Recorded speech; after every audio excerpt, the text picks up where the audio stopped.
श्री दत्तप्रबोध अध्याय 18. मागील अध्यायामध्ये आपण पाहिलं दत्तगुरूंनी गुरु महात्म्य वर्णन केलं. मनुष्य प्राणी या पृथ्वी तलावरती कसा अवतरित झाला, षड्रूपू मायामोह त्यावरती कशा प्रकारे आपला प्रभाव प्रस्थापित करतात आणि त्यापासून सोडवण्याकरता त्या जीवाने कसा प्रयत्न करावा हे श्री गुरूंनी विशद केलं. आता या पुढील अध्यायामध्ये आपण दत्तगुरूंच्या गुरूंविषयी जाणून घेणार आहोत. अध्यायाला सुरुवात करूया. अनसया दत्तात्रेयाला म्हणाली, हे अवधूता, तू जे जे सांगितलंस ते मी एकाग्रपणे ऐकलं आणि माझं चित्त खरोखरच निर्मम झालं. तुझे अनुभव अगदी सविस्तर स्वरूपात तू मला सांगावेस अशी मी तुला विनंती करते. म्हणजे मग माझ्या औत्सुक्याचं निवारण होईल आणि तुझ्या 24 गुरूंची माहिती तू मला सांग. मातेची उत्सुकता पाहून दत्तात्रेयानं अतिशय आनंद झाला आणि त्यांनी सांगायला सुरुवात केली. मला माझ्या सद्गुरूंनी अद्वैताचा स्पर्श केला, अनेकात एकत्व दाखवलं आणि तत्व विचाराचं निरूपण केलं.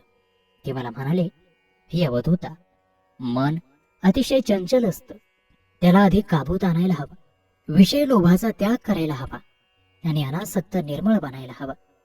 जशी सरोवरात उमलणारी कमलिनी आणि तिची पानं सरोवरात बुडल्यासारखी वाटतात, पण पाण्याचा स्पर्शही त्यांना झालेला नसतो, तसा अलिप्त राहण्याचा गुण घेऊन संसारात वापरावा आणि निर्विघ्न जीवन जगण्यासाठी उत्तम गुणांचा संग करावा. हे सद्गुरु समर्थांचे बोल मी माझ्या स्मरणात ठेवले आणि गुणग्राहक बनून अनेकांचे गुण अंगीकारण्याचा प्रयत्न केला. हेच मी तुला सांगितलं आणि आता तुलाही सांगतो आहे. माते, मी प्रथम पहिला गुरु केला ते पृथ्वीला. पृथ्वीकडे बघता बघता मला पर्वत, वृक्ष आणि भूमी दिसली. मला तिथे 3 गुणांचा साक्षात्कार झाला. आता प्रथम पृथ्वीचा गुण बघू. पृथ्वीचा विशेष गुण म्हणजे तिला कितीही नांगरलं तरी ते दुःखी किंवा कष्टी होत नाही. निर्मळ मनानं पीक देते. सरोवरासाठी, विहिरीसाठी खोलवर खणलं तरी पाणी देते. एका प्रकारे जीवन देते. घाव घातले, खणले म्हणून खंतावलेली दिसत नाही. तिची अटळ शांती भंग होत नाही. हे माते, पृथ्वीकडून हा शांतिगुण मी घेतला. या पृथ्वीवर अनेक प्रकारचे वृक्ष येतात. काही घनदाट असतात, काही सुवासिक असतात. वृक्षाला पाणी घालणाऱ्या आणि वाढवणाऱ्या माळ्याला जसे हे वृक्ष सावली देतात, तसेच ते वृक्ष तोडणाऱ्यालाही सावली देतात. एक उदाहरण तुला सांगतो. मग तू ऊसाची झाडे पाहिली असशील. ते केव्हाही तोडली तरी गोडच लागतात. त्यांचे तुकडे केले, ते चरकात घातले, रस काढला तरीही त्यांची गोडी यत्किंचितही कमी होत नाही. हा रस उकळला आणि त्यावर जमा होणारी मळी दूर करत तो रस आणखी आठवत ठेवला तर तयार होणारी काकवी ही अधिकच गोड लागते. म्हणजे या ऊसाला जितका जितका त्रास द्यावा तितकी गोडी विविध स्वरूपात वाढत राहते. तो आपली गोडी एवढी सुद्धा कमी होऊ देत नाही. त्याच्या याच गुणाचा मी अंगीकार केला. आता पृथ्वीचा तिसरा गुण म्हणजे पृथ्वीवरल्या पर्वतापासून मी कोणता गुण घेतलाय ते सांगतो. या भूमीवर अनेक पर्वत आहेत आणि या पर्वतावर अनेक घनघोर अरण्य आहेत. त्या अरण्यात विविध प्रकारचे जनावर, पशु पक्षी आहेत. या सर्वांना हा पर्वत आसरा देतो. घनघोर पाऊस येवो, कितीही कडक ऊन पडो, अगर रक्त गोठावणारी थंडी पडो, जागेपासून एक रेषभरही न हलता तो सर्वांसाठी तसाच अविचलपणे उभा राहतो. त्याचा हा अचलत्वाचा गुण मी घेतला. असे शांती, दया आणि अचलत्व हे 3 गुण मी अंगीकारले. तसेच तूही ते आचरणात आण. पुढे वायूलाही मी गुरु मानलं आणि त्याच्यापासून 2 गुण घेतले. वारा अंगाला स्पर्श करतो पण दिसत नाही, तसाच तो सर्व वस्तुमात्रांनाही स्पर्श करतो. त्याचा गंध घेतो आणि तो सर्वत्र पसरवून गंधवाह होतो, पण वस्तूला जरा सुद्धा हलवत नाही. त्याचप्रमाणे तो शरीरभर फिरतो. नासिकेतून आत जातो, आतमध्ये सर्वत्र फिरून बाहेर येतो आणि संबंध शरीरभर ठेवतो, पण कुठेही अहंकार ठेवत नाही. त्याचा जो असक्त व्याप्ती गुण, उपाधी भिन्न राहण्याचा जो गुण आहे तो मी घेतला. त्याची अलिप्त राहण्याची प्रवृत्ती मी घेतली. ज्याला अंत नाही ते आकाश. या आकाशाच्या पुढे चंद्र, सूर्य, ग्रह इत्यादी नक्षत्रांची दाटी, मेघमाळांची सघन वस्ती. या आकाशात पक्षी स्वैर विहार करतात. ते उंच उडाले की वाटतं त्या पक्ष्यांनी आकाश व्यापलं, पण तसं ते नसतं. त्याचं निळेपण अभंगच असतं, अस्पर्श राहतं.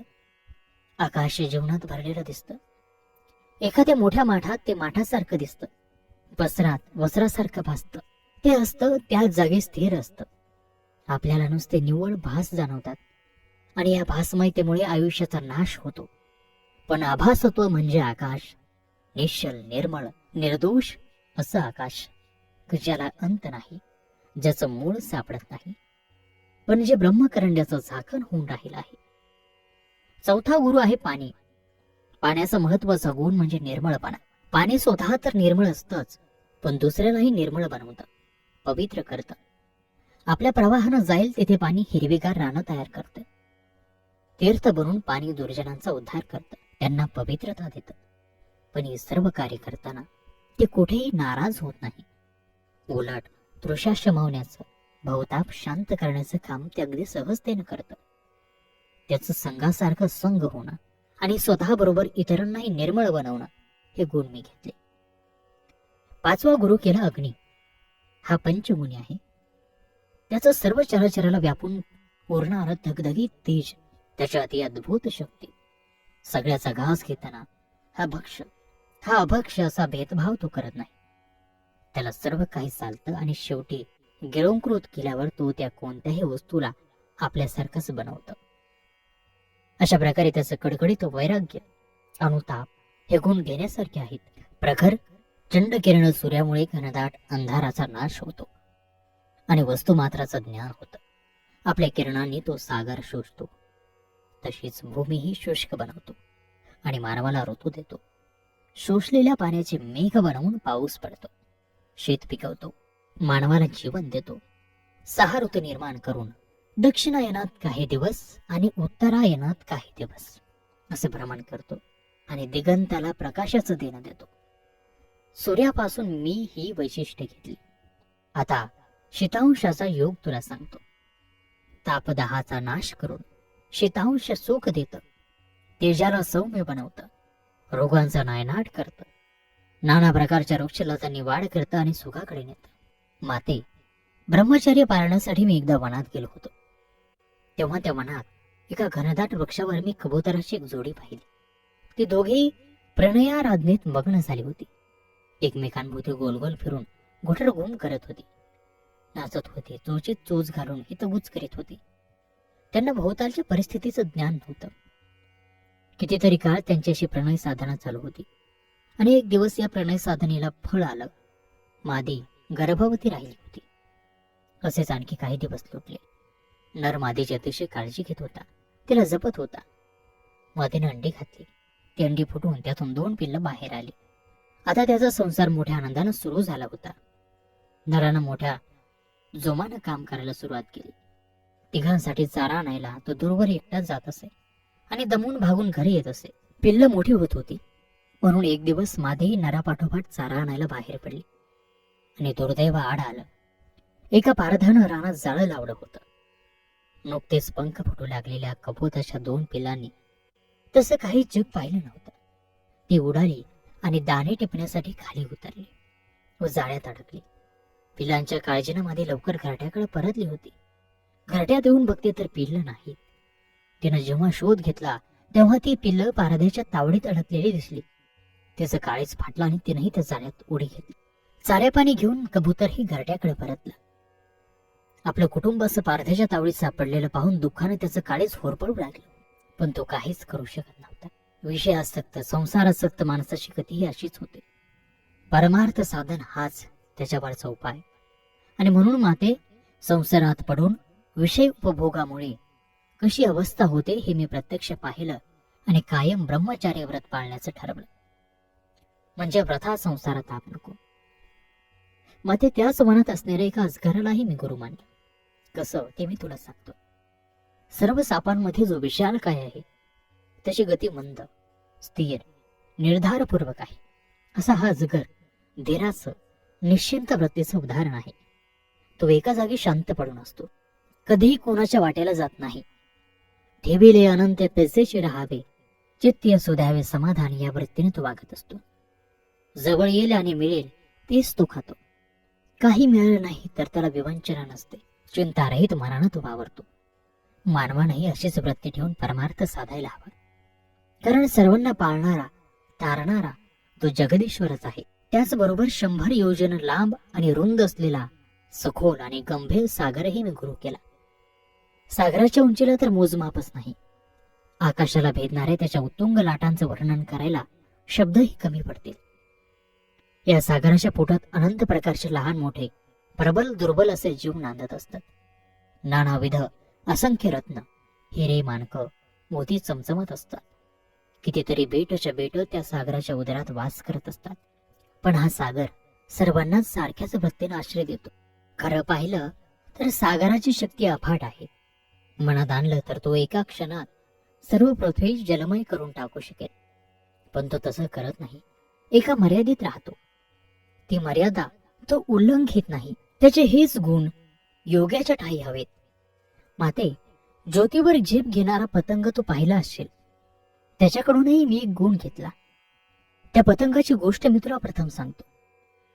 स्वर्गातल्या सुंदर सुंदर रूपवान स्त्रियांकडे बघून एक गंधर्व अतिशय कामातुर होई आणि आपली काम इच्छा शमविण्यासाठी अनेक उपाय योजी.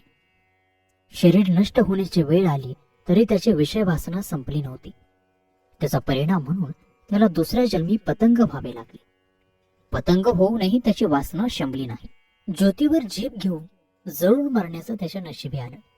त्याचे पंख पाय जळून पडले तरी दुसऱ्या पतंगांनी त्या परिणामाची तमा न बाळगता ज्योतीवर झेप घेऊन तिला कवळायचं सत्र चालूच ठेवलं. एका मागोमाग एक मेले, पण त्यांनी विषय सुख सोडलं नाही.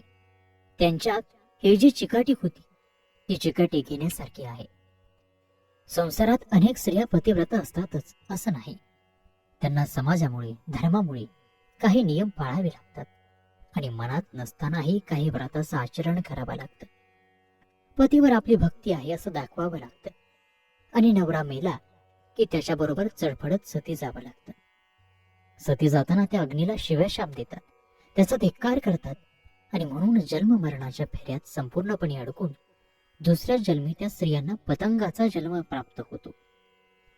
त्या पतंगींना बघून माझं मन विटलं आणि मी विषयाचा संपूर्ण त्याग केला. माते, आतापर्यंत मी तुला माझे 11 गुरु का व कसे केले ते सांगितलं. तसे अनेक गुरु असतात, पण त्या सर्वांचं महात्म्य मी तुला सांगत नाही. महत्वाचं तेवढं मी तुला सांगितलं. उरलेले 13 गुरूंचे गुण हे असेच विस्तारानं नंतर सांग. गुरु महात्म्याची थोरवी केवढी तरी महान आहे. त्या महात्म्याचं वर्णन जो कोणी अतिशय आदराने ऐकेल तो मुक्त दशेप्रत जाईल, असं स्वतः भगवान श्रीकृष्णांनी भागवतात सांगितलं आहे. आपल्या स्वतःच्या सरदय भाविके भक्तांसाठी पंढरीला विठुरायाचा अवतार घेऊन कटीवर हात ठेवून ते उभे राहिले आणि आपल्या भक्तवत्सल कृपादृष्टीनं सर्वांना पावन केलं. अशा प्रकारे दत्तप्रबोध ग्रंथातील हा 18वा अध्याय समाप्त होत आहे. पुढील 19व्या अध्यायात आपण दत्तगुरूंचे 8 गुरूंबद्दल जाणून घेऊया.